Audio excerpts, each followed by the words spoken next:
માનવ શરીરના સૌથી મહત્વનો અંગ હૃદય છે, જે આપણા આખા શરીરમાં રુધિરને વહેતું રાખવામાં મદદ કરે છે.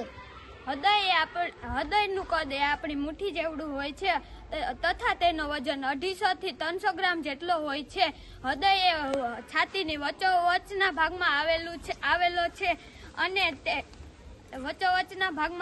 છે અને તે થોડું ડાબી બાજુ નમેલું છે.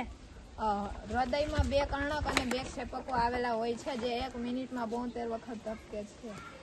હૃદય આપણા એક બાજુથી આખા શરીરમાં અને બીજી બાજુથી ફેફસામાં લોહીને ધકેલે છે, તેથી હૃદયને બેવડો પંપ કહેવામાં આવે છે.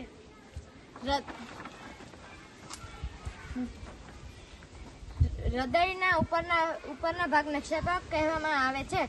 ફૂસ્ફૂસ, ધમની અને શિરા ફેફસામાંથી અને શરીરના વિવિધ ભાગોમાંથી લોહી કાઢે છે. આ લોહી ક્ષેપકમાં જાય છે અને ક્ષેપકમાંથી લોહી શરીરના વિવિધ ભાગોમાં અને અશુદ્ધ રુધિરને શુદ્ધ થવા માટે ફેફસામાં જાય છે. હૃદયમાં કર્ણકો અને ક્ષેપકો વચ્ચેના ભાગમાં આવેલા હોય છે. વાલ્વના ખોલ બંધ થવાના કારણે આપણે લપ અને ડપો અવાજ આવે છે.